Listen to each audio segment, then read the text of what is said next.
So a lot of founders are confused between the term virality and network effects. Could you please clarify what is the difference? It's not just the founders that are confused. Actually, we find a lot of investors are confused. There's a lot of mixing of these two terms, right? Like everywhere. And they are very distinct concepts. So virality is really just the fact that you're sharing information. So a product goes viral is because customers are sharing with other customers, right? And it doesn't mean that the product's getting better as you add more customers. It's just that more people know about it.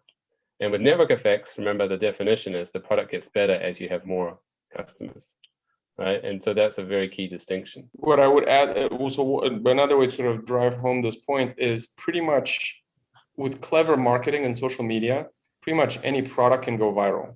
I mean, if you conduct a clever marketing campaign, put it on Twitter, people share it with each other, you can take like, I don't know, shoes, like any boring product, and you can, at least in theory, you can make it go viral.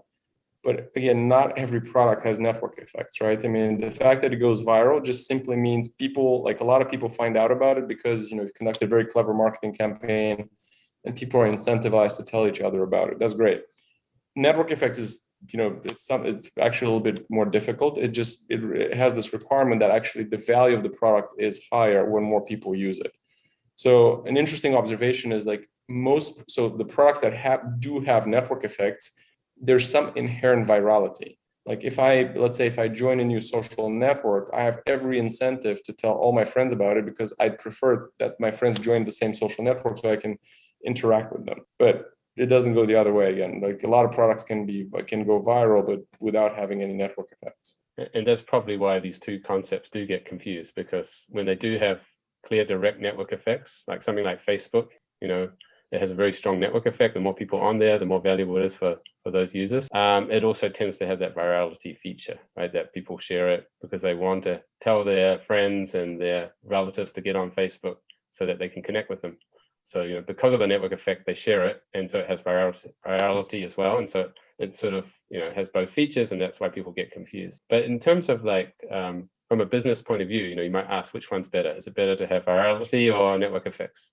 And like if you're trying to get a product off the ground, virality is great, right? Like having a product go viral is the best type of distribution, right? You have to advertise it, just the product takes off. So that's great for getting going, but it doesn't provide you any long run defensibility, right? Like it might go viral, does really well, and then other people copy it, and then you're back to competing aggressively with tons of competitors. Versus if you had network effect, maybe it's very hard to get going. But once you get it to some point where you have a lot of users, it's very valuable, and it's very hard for anyone to compete because they don't have any users and they can't offer that value. Do you have any example to illustrate the difference? Yeah, Clubhouse. Clubhouse. What do you think about, does that It has virality both. and network effects? That has It both, has yeah. both. Yeah, you want to Because, basically people were join sharing it. People were sharing it like wildly. That was very viral. Yes. And they made it very viral deliberately through their marketing strategies. Yeah. And made it exclusive, and you had the only way you could get on there is if someone else shared it with you, and all these famous people are on there, so everyone's talking about it. So that's the virality part. Yes. And then the network effects, obviously, the more people on there, the more interesting, different rooms you can go into and listen to different conversations. And so the more people there, the more variety of things to listen to, and the more valuable it becomes. What do you think of the business model, and what do you think of the business? Our problem with that business is, while it has network effects, its switching costs are extremely low.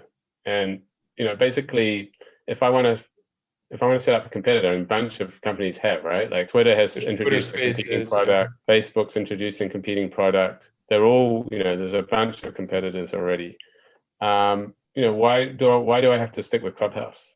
I'll just go to wherever there's an interesting conversation and listen to that. And that it's a bit like Zoom and other video, conferencing services. Like we can start on anything. Wherever the interesting hosts are, that's where I will go. And so there's nothing like tying everyone to Clubhouse. It has the advantage, like everyone knows about it.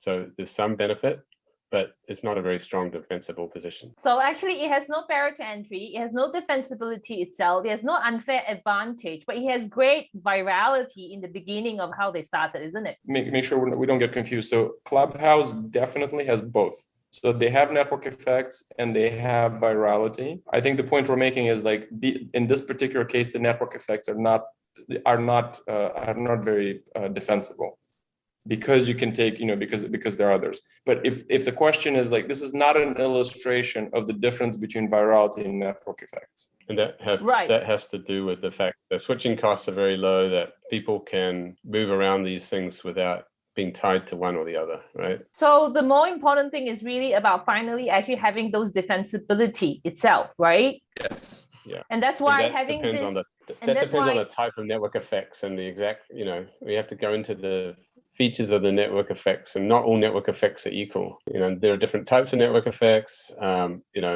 in this case, you could say, well, the main network effect is everyone sort of goes to Clubhouse because they know about it. But think about Twitter and Facebook. They have massive audiences already. They have, a massive number of users, and everyone knows about them as well. So it's very easy for them to provide the same service, and everyone can just go there. It's a similar thing to Zoom, like look at who Zoom is, sort of an independent company that sprung up, and then there's a bunch of existing companies with large audiences or large numbers of users that copied the same features and offer similar service. Microsoft Teams, Google Hangouts, and whatever, right? Like Google Meet. Except that Zoom is a lot more successful, and that again, there's another factor there, which is like technologically, it's just like they solved the problem. I mean, they did some technological things better than everyone else. Yeah, and related to that, with Zoom, it's much more defensible in the sense that there are setup costs, right? There are switching costs. Right. Remember, because the Clubhouse is just audio, right? So in some sense, like the technology is actually pretty simple. Like it's not very complicated. Yeah, actually, and the reason why I brought this up is also because I find a lot of startup, when they are thinking about growth, a lot of time they only think about growth, but they don't really think about what is the defensibility and how are we going to stay in business, and what is the unfair advantage. True. And they don't spend enough time really thinking through it. And I always think that unless you know what it is, don't scale so fast. You know what I mean? It's like you can grow fast as much as you can grow, is as much as, and if there is money to be made, you are going to have competition. That is for sure. And if I have $5 million, $10 million to pump into another company to compete with you, how are you going to make sure that you're going to be around still, where the market itself is going to be hot? So I guess, that is probably one example to illustrate the point where, figure out your defensibility as well. And there's lots of examples of fads, right? Like new products that are very cool and everyone's using, especially with kids, and then suddenly they go viral. Everyone tells everyone else to use this product, but then there's like 100 competitors offering exactly the same thing, producing it from China at a fraction of the cost, and they're not defensible. So exactly. If you know someone who needs to hear this, remember to share them so that this video will go viral. So be sure to subscribe, follow, like, and send us your questions.